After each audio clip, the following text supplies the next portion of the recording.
বিএলওর গাফিলতিতে vote দিতে পারলেন না তরুণী। ভোটের দিন বারবার স্লিপ চেয়েও পাননি ভোটার স্লিপ। ভোট শেষের পরের দিন তরুণীর বাড়িতে ভোটার স্লিপ পৌঁছালেন বিএলও।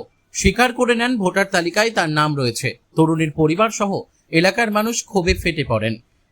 নাম ছিল, আমি গেছি দুবার তিনবার গেছি, আমার মাও গেছে। আমার মা বলেছে আমার মেয়ের ভোটার লিস্টে সংশোধনের নাম ছিল, তো বলছে যে দাও আমাকে কাগজটা, বলছে যে না ডিলিট হয়ে গেছে। আমিও গেছি দুবার, আমি বলছিলাম আমার নাম সংশোধনে ছিল, আমি অনলাইন করেছি, আমার নাম এসছে, বলছে যে না নাম ডিলিট হয়ে গেছে। আমাদেরকে বারবার ঘুরিয়ে দিয়েছে ওখান থেকে। তোমরা কি কার বাড়িতে গেছিলে?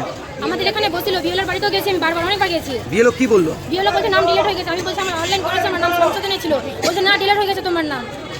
দুর্ভাগ্যবশত যে স্লিপটা নিয়ে আজকে যে অসুবিধাটা সৃষ্টি হয়েছে, সেই স্লিপটা অ্যাকচুয়ালি যে অ্যাড্রেস হাসেন আলী আছে, সেই হাসেন আলী নামে একজন পেশেন্ট কলকাতায় ভর্তি আছে, ঠিক আছে। তো ওই হাসেন আলী আমাকে ফোন করে বলেছিল যে আমি এখানে আছি বা আমার মিসেস কলকাতায় আছে, আমরা ভোট দিতে পারবো না, আমাকে জানিয়েছিলেন।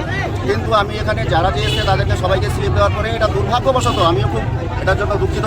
আমার কাজই হচ্ছে, কিন্তু মেয়েটির নাম তো তার ছিল, হ্যাঁ, কিন্তু সে তো ভোট দিতে পারলো না। তাহলে উনি তো আপনার বাড়িতে গেলেন না না না, আমার বাড়িতে না? মেয়েটি কি তাহলে মিথ্যে কথা বলছে?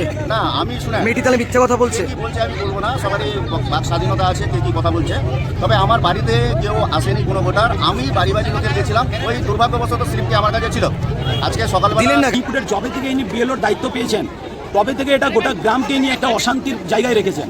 প্রত্যেকটা মানুষের সাথে ঝামেলা, এনার যা নিয়ম কানুন, এর আগে যে ইনার আধিকারিক বড় আধিকারিক তাদেরকে কয়েকশোবার কমপ্লেন করা হয়েছে।